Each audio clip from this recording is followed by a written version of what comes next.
So in this video, I'm going to be talking about 10 tips, that's 5. I'm going to be talking about 10 tips I can give you about automotive photography, as well as I'm going to take you through my personal experience shooting a car for the first time.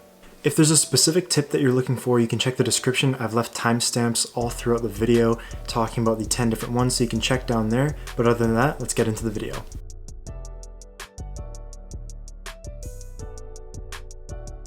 Okay, so the first tip I would give is research. Make sure you research the hell out of what you're going to be doing. So for me, I was shooting a Corvette, a Grand Sport 2014 Corvette. No idea what I was doing. So what I did was I went to the actual Corvette page on Instagram, looked up their page and checked out what kind of photos they had on there already, just to kind of give me a good idea of what kind of composition I wanted to get, as well as the editing style I wanted to achieve. Don't straight up copy, because then your photo will just look really generic. You still want to have your own ideas and creativity built in there, but it gives you a really good idea of what you should be looking to shoot. I would also highly suggest just going on Instagram and looking up hashtag car photography, as that gives you a massive idea of what kind of composition people are looking for in their car photos. One other place I researched was on YouTube. So Chris Howe does really great photography videos about cars, as well as North Borders. North Borders is probably the best car photography channel out there, but it's really good. He makes these POV style content videos. So he'll put a GoPro on his chest and actually shows you what he's shooting, how he's shooting it, and just shows you all the settings, the final product, everything like that. So I'd highly suggest checking out those channels. I'll leave some links in the description down below. Before we move on to the next tip, I just want to ask a huge favor of you guys. If you like these types of videos, I come out with videos every single Saturday, so I'd really appreciate it if you hit the subscribe button down below, as well as gave this video a like if you enjoyed it.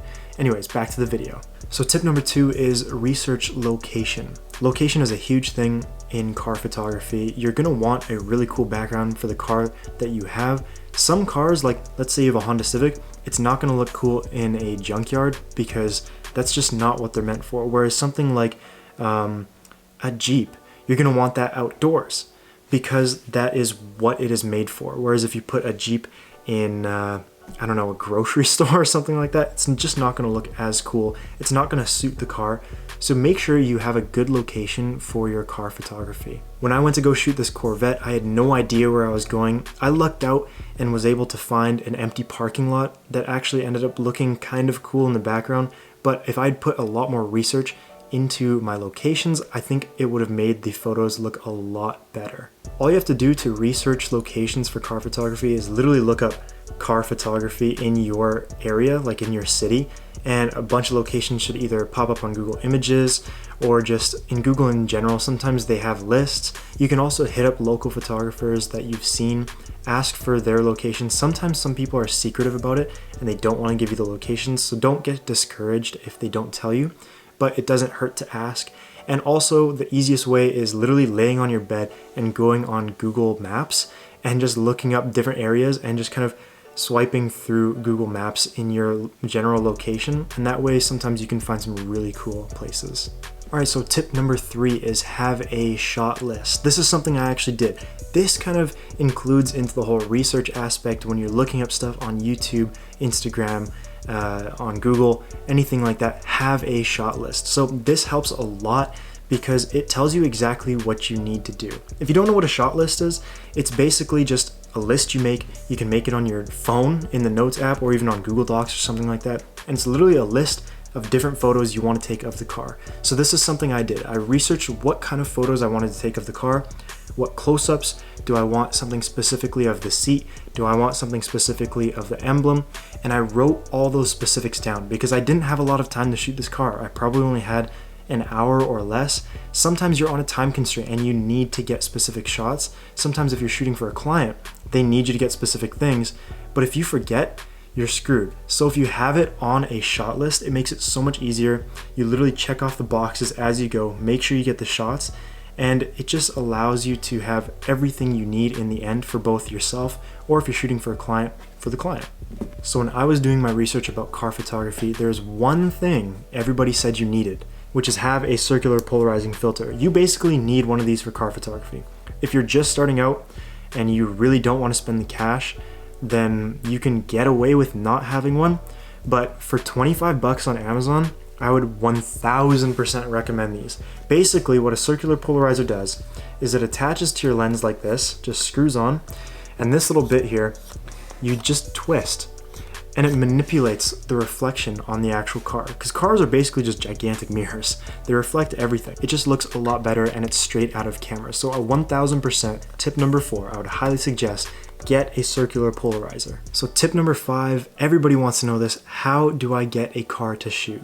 You might be saying, I don't want to shoot my 1996 Honda Civic, but honestly, you might have to do that. Just to get your foot in the door with automotive photography, you might honestly have to start with your 1996 Honda Civic, because it is a great way to practice.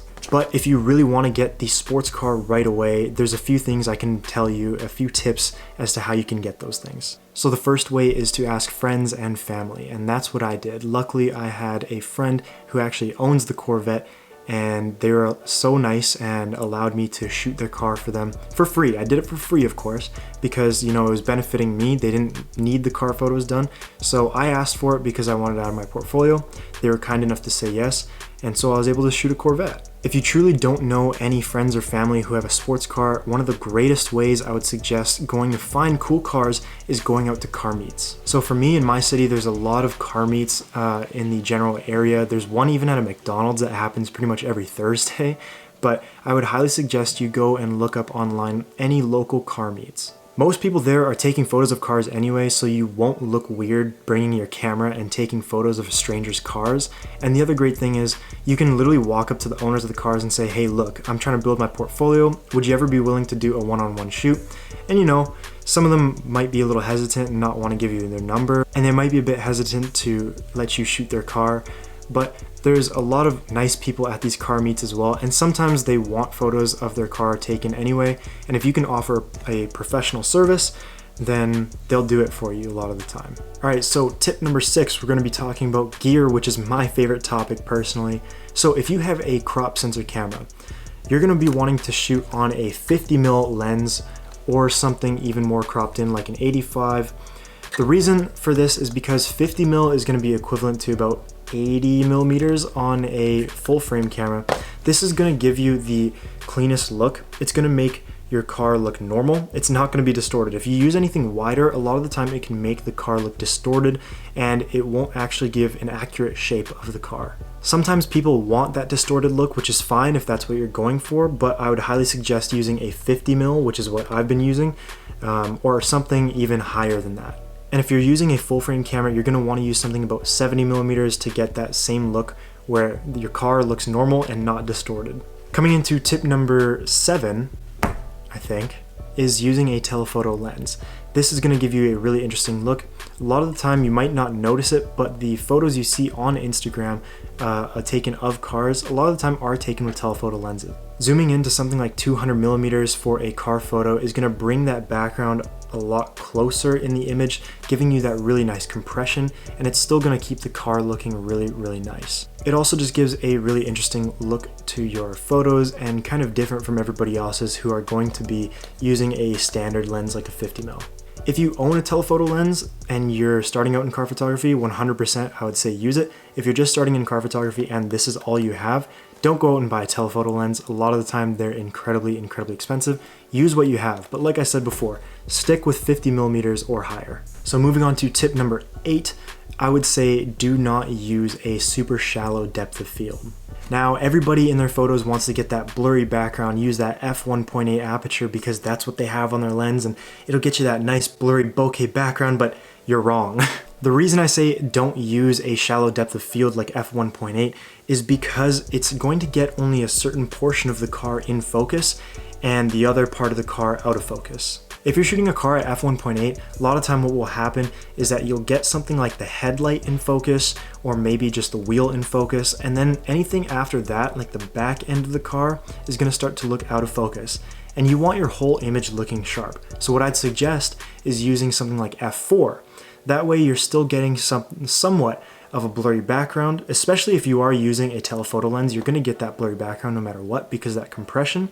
But I would suggest using something like f4 because it gets the entire car in focus while still giving you that blurry background. All right, so tip number 9 when taking car photos is know what is going on in your background. So for me, a big problem was I was in just a random parking lot. It was mostly empty, but there was one or two kind of crappy looking vans back there and a pole, like a light pole. And I didn't notice it at the time because I was trying to get these shots done so fast, but it actually ended up showing up in a lot of the photos, which ruined them because you had a beautiful, beautiful car, and in the back was one of those Honda Odysseys, and it kind of just ruined the image. So make sure you know what's going on in your background. It's gonna make it a lot easier for you in post as well, because then you don't have to sit there trying to Photoshop these things out, and it'll just make your image look a lot cleaner. So my last tip, number 10, is do not over edit. Sometimes this can be a problem when you're just starting out in car photography. A lot of the time you want to edit, you're editing for the sky, you're making sure everything else looks good, but the one thing people forget a lot of the time is making sure that the car is the same accurate color as it is in real life. This might sound like a super obvious tip, but it's something that I didn't notice until after, and a lot of people don't notice until after either. I was editing my images and I thought they were completely done, and I was really happy and I was ready to export, and I did export some of them. But luckily I took a break, I got up, ate some food, and came back, and I looked at the photos and I kind of thought, this black Corvette kind of looks too blue. So what I did was I went to the HSL sliders in Lightroom and I took those aquas, or I took those blues, and I kind of desaturated them a bit, and that took that blue reflection that I was actually getting from the sky. It actually made the car kind of give off a blue glow, when in fact the car was actually black. So I desaturated those blues, and by doing that, it made the car go back to its original color. So those are my 10 tips for automotive photography for when you're just starting out. If you enjoy this kind of content, make sure to subscribe to the channel because I make videos like this every single week, every Saturday. Also make sure to give the video a like. It really helps me grow my channel and I'd really appreciate it. And comment something down below. Let me know if you like this kind of content. Let me know what you want to see in the next video. But yeah, biggest thing, subscribe to the channel if you want to see more. Thanks so much for watching, and as always, peace guys. See ya.